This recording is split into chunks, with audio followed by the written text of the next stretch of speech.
En Amérique, Donald Trump a remporté l'élection présidentielle face à la démocrate Kamala Harris. Il signe un extraordinaire retour au pouvoir. C'est un retour historique à la Maison-Blanche.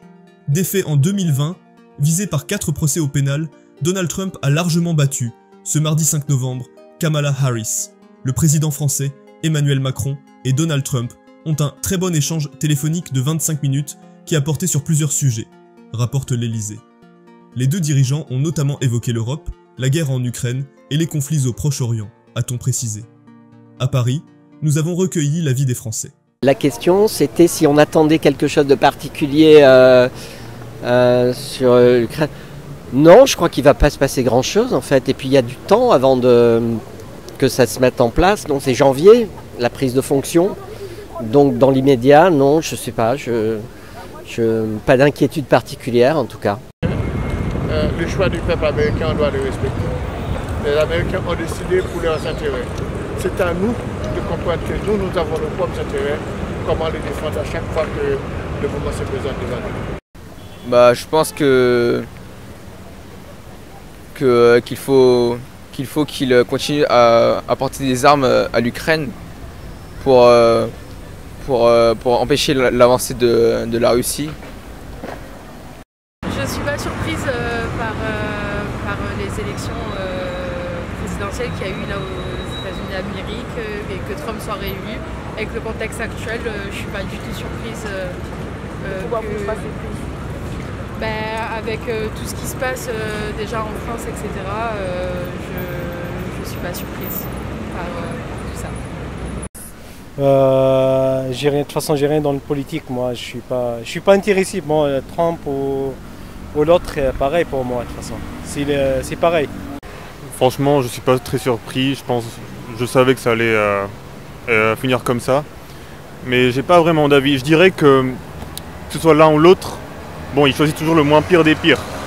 Que ce soit l'un ou l'autre, ça changera pas grand-chose, surtout que Trump a déjà été élu et que malgré la crise du corona qu'il n'a pas très bien suggérée, je pense qu'il peut quand même faire avancer l'Amérique, les États-Unis et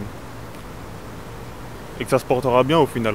La Harris rentre au pouvoir, au moins voir ce qu'elle pouvait nous ramener de plus. Et la victoire de Trump me laisse perplexe. Pourquoi? Pour plusieurs raisons. Déjà contre les immigrés, contre les Mexicains, le déferlement, or que avant tout, qu'ils soient Mexicains, Portoricains, ce sont des Américains et ce sont des êtres humains. Voilà. Le bordel, c'est qu'ils ont fait. C'est-à-dire que ni Trump, ni Kamala Harris, c'est pareil. Quand Joe Biden il a été en tant que président américain, c'est-à-dire tout le monde pensait qu'en Amérique ça va aller bien. Mais par contre après, c'est un prêtre, hein? Lui c'est un prêtre catholique. Normalement il est croyant, mais il a fourni l'argent beaucoup pour la guerre, c'est pas normal.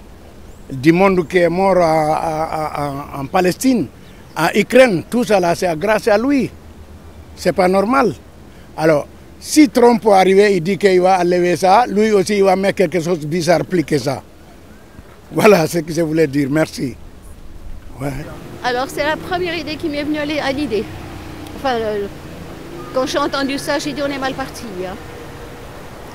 Et comme avant 40 et avant 14, il y avait déjà une crise importante comme celle que nous vivons actuellement, ça se termine par une guerre puisque ça rapporte de l'argent la guerre.